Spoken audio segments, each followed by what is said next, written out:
जय हिंद दोस्तों, मैं रवि वर्मा स्वागत करता हूं स्वाध्याय एजुकेशन के इस ऑनलाइन प्लेटफॉर्म पे। चल रही भूगोल की कक्षाओं में अगली कक्षा लेकर हम लोग प्रस्तुत हुए हैं, जिसमें हम लोग जानेंगे कि सौरमंडल का जो मुखिया है सूर्य, वो क्या क्या अपने अंदर खासियत रखता है, उसका निर्माण कैसे हुआ था ये तो हमने जाना, लेकिन उसके निर्माण के बाद में उसके अंदर क्या क्या पाया जाता है, वह उसका इंटरनल पार्ट कैसा है, इंटीरियर पार्ट कैसा है, उसके बाहर का आवरण कैसा है, कौन कौन सी परतें उसमें पाई जाती हैं जो हमारी परीक्षाओं में पूछी जा रही लगातार, किस प्रकार से परीक्षा के हिसाब से देखें, परीक्षा की नज़र से देखें तो कैसे वो इम्पॉर्टेंट हो जाता है। क्या आपने सूर्य को अंदर से देखा है? क्या आपने कभी जानने की कोशिश की है कि इस धधकते हुए आग के गोले के अंदर क्या होगा, कैसे इसमें कौन कौन सी किरणें निकल रही होंगी, कैसे इसमें ऊर्जा बन रही होगी, क्या कारण है ऊर्जा बनने का, कैसे हमारी पृथ्वी तक इसकी ऊर्जा पहुंच रही है। तो चलिए इन्हीं सभी सवालों के जवाब ढूंढने की हम लोग कोशिश करेंगे और हम लोग बहुत अच्छे से सूर्य का जो स्ट्रक्चर है, सूर्य कैसा है, सूर्य के अंदर क्या है, इन सब चीज़ों को हम लोग जानेंगे। तो बिना देरी करते हुए हम लोग शुरू करते हैं। क्या है सन? तारा, सूर्य एक तारा है। सूर्य की आयु क्या है ये भी हम लोग जानेंगे। सौरमंडल का जो मुखिया है सूर्य है, जो केंद्र में है वो सूर्य है। सूर्य की कौन कौन सी खासियत रखता है, चलिए हम लोग देखते हैं। तो हम लोग इससे पहले सौरमंडल के बारे में, उससे पहले ब्रह्मांड के बारे में हम लोगों ने चर्चा की थी। तो एक एक सौरमंडल के जो सदस्य हैं उनके बारे में हम लोग चर्चा करते हैं। तो सबसे पहले बात करते हैं सूर्य की। सूर्य जो है, सूर्य क्या है? सूर्य जो है हमारे सौरमंडल का जनक है। ये आपको हमने पहले भी बताया था, जो कि ऊर्जा का स्रोत है। यानी कि जो सूर्य है वो किसका स्रोत है? ऊर्जा का। क्यों? क्योंकि यही जो है संपूर्ण सौरमंडल में जो है ऊर्जा प्रदान करता है और इसी से जो है हम मनुष्यों को, हम जीवधारियों को, हम पृथ्वी पर रहने वाले जीव जंतुओं को, सबको क्या करता है? ऊर्जा प्रदान करता है। सूर्य का जो व्यास है वो लगभग 13.84 लाख किलोमीटर है। यानी कि जो सूर्य की त्रिज्या है वो लगभग इसके आधी हो जाएगी, और जो इसका व्यास है, मान लीजिए ये सूर्य है और जो इसका व्यास है वो कितना है? 13.84 लाख किलोमीटर। अगर हम पृथ्वी से तुलना कर लें तो पृथ्वी की त्रिज्या कितनी है? 6,6371 किलोमीटर। तो हम लोग देखेंगे इसका कितना हो जाएगा? 12,700 के करीब जो है इसकी क्या हो जाएगी? इसका व्यास हो जाएगा। अब हम लोग 12,000 और 13 लाख में अगर हम लोग देखें कितने गुने का अंतर है, तो ये जो सूर्य जो है वो पृथ्वी से कहीं ज़्यादा बड़ा है। फिर आगे हम लोग बात करते हैं कि जो केंद्र का तापमान है 15 मिलियन डिग्री सेंटीग्रेड है। कितना है? 15 मिलियन डिग्री सेंटीग्रेड है। अगर हम इसको लाख में देखें तो 150 लाख डिग्री क्या है? सेंटीग्रेड है। हमारी कल्पना से बहुत परे है। हम लोग अंदाजा नहीं लगा सकते कि जो 15 मिलियन डिग्री सेंटीग्रेड है ये कितना हो सकता है। जब हमारे वहाँ जैसे ही 40 डिग्री से ऊपर तापमान पहुँचता है तो हम लोग देखते हैं इतनी ज़्यादा गर्मी होती, इतनी ज़्यादा गर्मी होती कि हम लोगों को जीना बिल्कुल मुश्किल हो जाता है। तो सोचिए कि 15 मिलियन कितना ज़्यादा होगा। फिर बात करते हैं सूर्य के फॉर्मेशन। सूर्य का जो सूर्य जो बना है उसमें जो भाग तत्व लेते हैं वो 70% में क्या लेता है? हाइड्रोजन, 28% में हीलियम और 2% में क्या है? अन्य तत्व है। सूर्य की जो वर्तमान आयु है 4.7 अरब वर्ष है। कितनी है? 4.7 अरब वर्ष है। और सूर्य जो है अपनी आधी उम्र में पहुंचा है। कितनी उम्र में? आधी उम्र में पहुंचा है। और लगभग सूर्य जो है अभी 5 अरब वर्ष और जीवित रहेगा। सूर्य जो है लगभग 5 अरब वर्ष अभी और जीवित रहेगा। तो हम लोगों को चिंता करने कोई बात नहीं है कि जो सूर्य है अभी 5 अरब वर्ष जिएगा, पता नहीं कितनी लाखों हजारों करोड़ों पीढ़ी जो हैं वो आके चली जाएंगी। सूर्य से जो निकलने वाली ऊर्जा है, यानी कि सूर्य से जो निकलने वाली ऊर्जा है उसका हमें पृथ्वी पर 2 अरबवां भाग ही क्या है हमको प्राप्त होता है। सूर्य से कैसे हमको प्राप्त होता है यह हम लोग आगे देखेंगे। देखिए सूर्य जो है हमने बताया था, सूर्य किसका भाग है? सूर्य जो है मंदाकिनी का दुग्ध मेखला का भाग है, मिल्की वे का। हमने बताया था आपको मिल्की वे का। मिल्की वे के केंद्र के चारों ओर 250 किलोमीटर प्रति सेकेंड की गति से परिक्रमा कर रहा है। हमने बताया था कि जो निहारिका है उसका क्या कर रहा है, ये इसके जो केंद्र का यानी कि बल्ज का जो चक्कर है वो किस दिशा से किस दिशा में लगाता है? पूरब से पश्चिम में, यानी कि एंटी क्लॉकवाइज। यह जो है एंटी क्लॉकवाइज लगाता है चक्कर। और जो पृथ्वी है, पृथ्वी किस डायरेक्शन में लगाती है? पश्चिम से पूरब में। पश्चिम से पूरब में जो है वो पृथ्वी घूर्णन करती है। तो ये क्या है? परिक्रमा कर रहा है। सूर्य का प्रकाश पृथ्वी तक पहुंचने में 8 मिनट 16.6 सेकेंड का समय लगता है।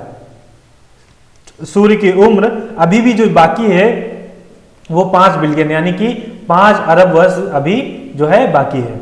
भविष्य में सूर्य द्वारा ऊर्जा देते रहने का समय जो है 10 की पावर 11 वर्ष है। सूर्य का व्यास लगभग 13,92,000 किलोमीटर है, जो कि पृथ्वी के व्यास से कितना है? 110 गुना है। 110 गुना क्या है? जो सूर्य है वो 110 गुना पृथ्वी से बड़ा है। मान लीजिए अगर ये छोटा सा बिंदु है तो सूर्य जो है 110 गुना बड़ा है। तो सूर्य जो है, सूर्य हमारी पृथ्वी से 13 लाख गुना, व्यास जो है वो तो 110 गुना है अधिक, लेकिन जो ये बड़ा है वो 13 लाख गुना बड़ा है। पृथ्वी को सूर्यताप का कितना 2 अरबवां भाग मिलता है, ये हमने अभी देखा। इसके बाद करें सूर्य की आंतरिक संरचना के बारे में। तो सूर्य की आंतरिक संरचना में हमको कैसे कैसे देखना है ये हम लोग बात करेंगे, तो इसको हम बाद में पढ़ते हैं। इसमें देख लेते हैं कि सूर्य किस प्रकार से है। तो पहले बात करते हैं अगर सूर्य की, तो सूर्य जो है वो 6 परतों में विभाजित है। सूर्य जो है वो 6 परतों में विभाजित है, जिसमें से 3 परतें जो हैं वो आंतरिक, और स्थल के बाद में, सूर्य के स्थल से बाद में ऊपर की जो परतें हैं वो बाह्य परतों के रूप में हम लोग 3 परतें देखते हैं। तो कुल कितनी हैं? 6 परतें हैं। तो अगर आंतरिक की बात करी जाए तो पहला केंद्र या कोर, दूसरा जो है वो आपका हो जाएगा विकिरण मंडल, और तीसरा जो है वो संवहनी मंडल हो जाएगा। विकिरण मंडल और संवहनी मंडल, यानी कि विकिरण मंडल को क्या बोलते हैं? विकिरण मंडल को हम लोग बोलते हैं रेडिएटिव जोन, और संवहनी जो परत है उसको बोलते हैं कन्वेक्टिव जोन। क्या क्या इसके बारे में है हम लोग एक डायग्राम देख लेते हैं। मान लीजिए ये सूर्य है और सूर्य के अंदर की जो परत है वो कोर है, ये हो गया कोर। और उसके बाद जो दूसरी परत है जो कोर को चारों ओर से घेरे है वो रेडिएटिव जोन है, यानी कि विकिरण परत है, विकिरण की परत है। और जो सबसे बाहरी वाली है वो कौन सी है? संवहनी है। क्या क्या होता है अगर हम कोर की बात करें तो कोर में क्या होगा? नाभिकीय संलयन। कोर में जो हो रहा है वो क्या हो रहा है? नाभिकीय संलयन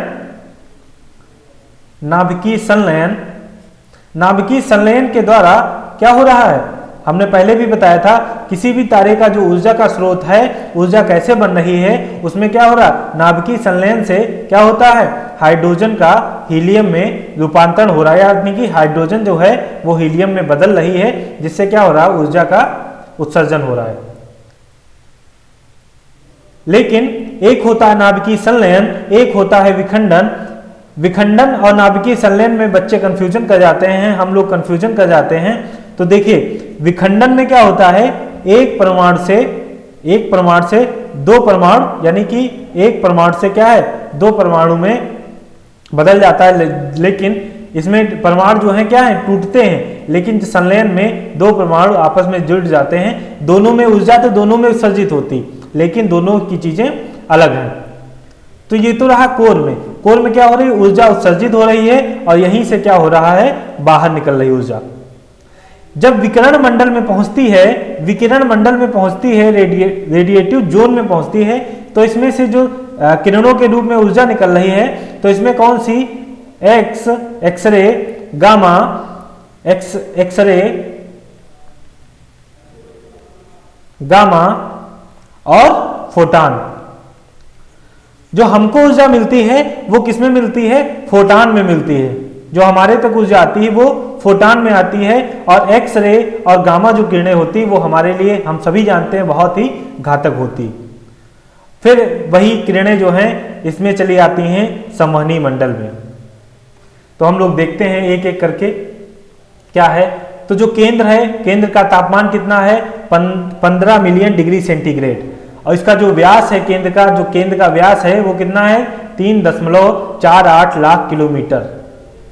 प्लाज्मा की स्थिति में केंद्र है, नाभिकीय संलयन से इसमें ऊर्जा का निर्माण हो रहा है, जो कि हाइड्रोजन से हीलियम बदल रहा है। जब हाइड्रोजन क्या है, हाइड्रोजन और हीलियम क्या है, गैस है, और जब गैस बहुत ज्यादा टेम्परेचर पे कोई गैस होती है तो एक पदार्थों की चौथी अवस्था होती है, प्लाज्मा होती है, जिसमें क्या होती है, गैस जो है वो बदल जाती है।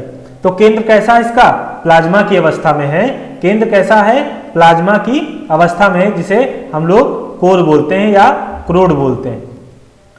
उसके बाद हम लोग बात करें तो विकिरण मंडल, विकिरण मंडल की क्या खूबी है, या द्वितीय मंडल है, द्वितीय मंडल है, हम लोगों ने देखा, जो केंद्र को चारों तरफ से घेरता है। अभी देखा इसकी जो चौड़ाई है 3,82 लाख किलोमीटर है। इसमें फोटान, एक्सरे, गामा किरणें यहीं से गुजरती हैं।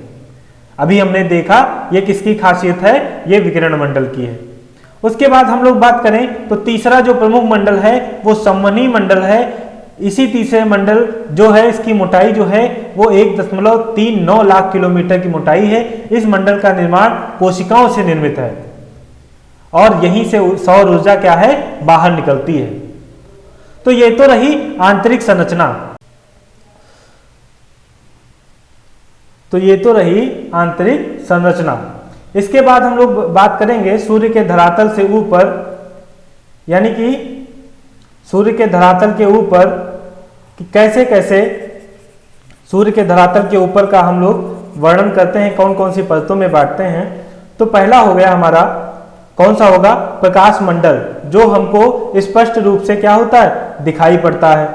प्रकाश मंडल जो है सूर्य का वो भाग है जो हम अपनी आंखों से देख सकते हैं या देख पाते हैं, जिसको फोटोस्फीयर भी बोलते हैं।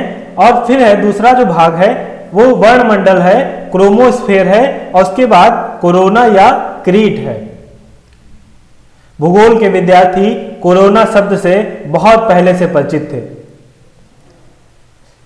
तो कैसे कैसे किस प्रकार से विभाजन हुआ है ये हम लोग देखते हैं। मान लीजिए ये सूर्य है, और हमने सूर्य का आंतरिक अभी इंटरनल पार्ट देखा।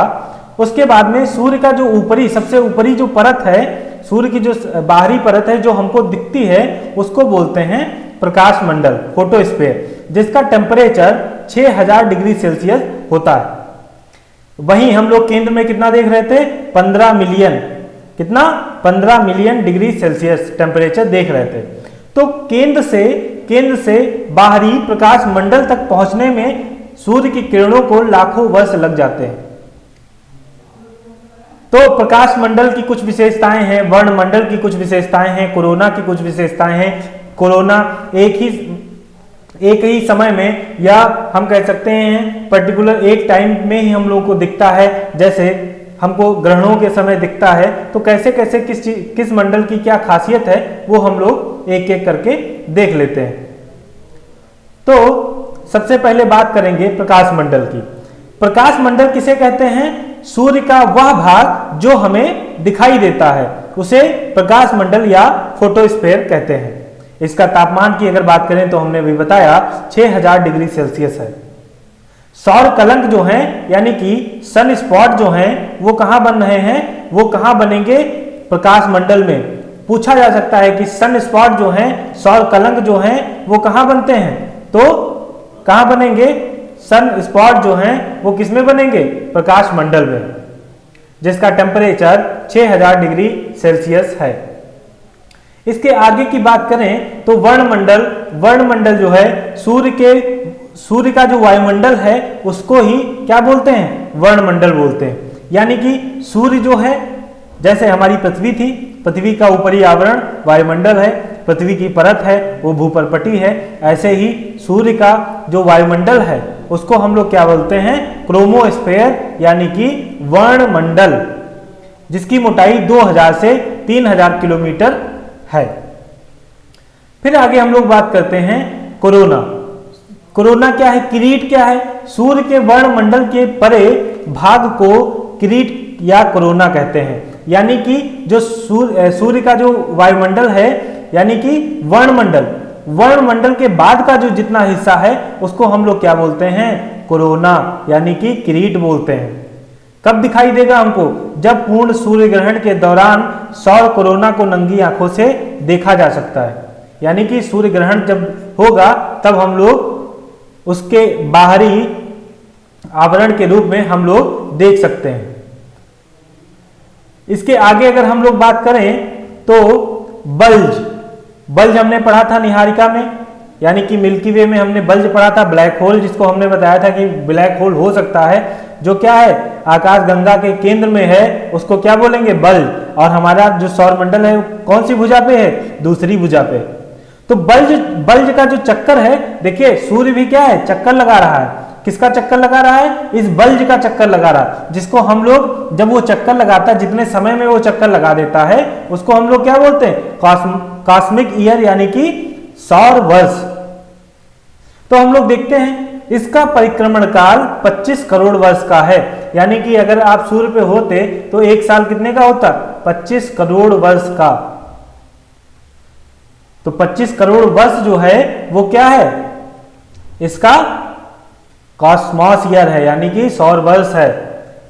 एक सौर वर्ष कितने का है, 25 करोड़ वर्ष का। सूर्य अपने अक्ष पर पूर्व से पश्चिम की ओर घूमता है, यानी कि ये जो घूमता है उसकी दिशा पूर्व से पश्चिम एंटी क्लॉकवाइज है, जो कि अपने अक्ष पर 7 डिग्री झुका है। कितना झुका है, 7 डिग्री। ध्यान रखिएगा झुकाव जो इसका है वो 7 डिग्री है, वहीं पृथ्वी का कितना है, 23.5 डिग्री। इसका मध्य भाग जो है वो 25 दिनों में और ध्रुवीय भाग जो है 35 दिनों में घूर्णन कर लेता है। यानी कि जो सूर्य है इसका विषुवतीय भाग जो है वो तो 25 दिनों में, लेकिन जो ध्रुवीय भाग है वो क्या है, 35 दिनों में एक चक्कर अपने अक्ष पे घूर्णन कर लेता है। सूर्य द्वारा दुग्ध मेखला के केंद्र के चारों ओर घूमने में लगा समय 25 करोड़ यानी कि 250 मिलियन वर्ष को ब्रह्मांड वर्ष कहते हैं। सौर वर्ष, ब्रह्मांड वर्ष, कॉस्मॉस ईयर, कॉस्मिक ईयर, ये सब एक ही हैं। फिर हम लोग बात करेंगे कि सौर पवने क्या हैं, सोलर विंड्स क्या हैं। सोलर विंड्स की बात करें तो सूर्य के प्रकाश मंडल से परमाणुओं का तूफान इतना तेजी से उठता है कि सूर्य की आकर्षण शक्ति को पार करके अंतरिक्ष में चला जाता है, जिसे सौर ज्वाला कहते हैं। सौर ज्वाला कहते हैं यानी कि सोलर फ्लेयर्स कहते हैं। जब यह पृथ्वी के वायुमंडल में प्रवेश करती है तो हवा के कणों से टकराकर रंगीन प्रकाश उत्पन्न करती है, जिसको अरोरा लाइट कहते हैं। ये जब हम लोग वायुमंडल पढ़ेंगे तो उसमें बहुत अच्छे से जानेंगे कि कैसे कैसे मध्य मंडल में आके कैसे कैसे इन रंगीन प्रकाश जो है वो उत्पन्न होता है। अरोरा लाइट है उत्पन्न होता है, जिसे उत्तरी ध्रुव पे क्या बोलते हैं, उत्तरी ध्रुव पे क्या बोलते हैं, अरोरा बोरियालिस, और दक्षिणी ध्रुव पे अरोरा ऑस्ट्रियालिस। कैसे हमको ध्यान रखना है, कंफ्यूजन रहता है। अरोरा बोरियालिस उत्तरी ध्रुव को और अरोरा ऑस्ट्रेलिस किसको, दक्षिणी ध्रुव को। कैसे याद रखना है, दक्षिण में क्या है हमारा, ये क्या है, दक्षिण में ऑस्ट्रेलिया है, तो ऑस्ट्रेलिस जो है वो दक्षिण में है, इसलिए अरोरा ऑस्ट्रेलिस जो है वो दक्षिण में होगा, और उत्तर में अरोरा बोरियालिस। तो ये तो रही सौर पवनों की बात। क्या है अरोरा, क्या है अरोरा लाइट, ये हमने देखा। अरोरा लाइट जो है वो रंगीन प्रकाश है। उसके बाद हम लोग बात करेंगे सौर कलंक क्या है। सौर कलंक की अगर बात करें तो ये सूर्य है, सूर्य की भूमध्य रेखा के पास 5 डिग्री से लेकर कितना 40 डिग्री तक नॉर्थ में और 40 डिग्री कितना साउथ में जो एक साइकिल बनती है सौर कलंकों की, उनको ही सन स्पॉट या सौर कलंक कहते हैं। यानी कि जहां से सौर ज्वाला निकलती है वहां काले धब्बे दिखाई देने लगते हैं, जिन्हें सौर कलंक कहते हैं। और ये शेष सूर्य से अपेक्षाकृत ठंडे होते हैं। इनका तापमान लगभग 1500 डिग्री सेल्सियस होता है। यानी कि जब प्रकाश मंडल में क्या होता है, प्रकाश मंडल में किरणें निकलती हैं तो धीरे धीरे ठंडी होती हैं, प्रकाश तो चला जाता है, वे किरणें पुनः ठंडी होकर वापस लौटती हैं। लेकिन जो निकल रही किरणें होती हैं उनकी अपेक्षा ये ठंडी होती हैं, और जब ठंडी होती हैं तो चमकने वाली चीज तो दिखाई देगी, लेकिन जो ठंडी वाली चीज है लगेगा काला काला कोई धब्बा है, इसलिए इसको हम लोग बोलते हैं सौर कलंक या सूर्य पे काला धब्बा। यह प्रबल चुंबकीय विकिरण उत्सर्जित करता है जो पृथ्वी की बेतार व्यवस्था यानी कि रेडियो व्यवस्था को, रेडियो सिग्नल को जो है वो क्या करता है, बाधित करता है। और सौर कलंक के बनने बिगड़ने की प्रक्रिया जो है वो औसतन 11 वर्ष में पूरी होती, जिसे सौर कलंक चक्र कहते हैं, सन स्पॉट साइकिल कहते हैं। कैसे 5 डिग्री से यानी 0 से 5 डिग्री से 40 डिग्री कितना में 5.5 वर्ष में जाता है, और फिर पुनः जो है 5.5 वर्ष आने में लगाता है, जिसको हम लोग क्या बोलते हैं, सौर कलंक यानी कि सौर कलंक चक्र बोलते हैं। तो ये तो रही सूर्य के बारे में जानकारी, सूर्य के बारे में हम लोगों ने पढ़ा। इसके बाद हम लोग पढ़ेंगे एक एक ग्रहों के बारे में, बहुत क्या क्या उनकी खासियत है, कौन कौन सी विशेषताएं हैं, इन सब के बारे में हम लोग आगे नेक्स्ट क्लास में ग्रहों के बारे में पढ़ेंगे, उपग्रहों के बारे में पढ़ेंगे। तो आज हमने देखा सूर्य को किस प्रकार से हम लोगों ने उसका इंटरनल पार्ट हमने बांटा, बाहरी आवरण उसका बांटा, क्या होते हैं सन स्पॉट, क्या होती हैं बेसिक चीजें, इन सब के बारे में हम लोगों ने देखा। तो उम्मीद करता हूं जानकारी आपको अच्छी लगी होगी, और अगर जानकारी अच्छी लगी है तो आप अपने लोगों के साथ में शेयर करिए और बने रहिए स्वाध्याय एजुकेशन पे। इसी के साथ मैं आप सबसे अलविदा लेता हूं और लेकर आते हैं नई क्लास। आप बने रहिए स्वाध्याय एजुकेशन पे। धन्यवाद।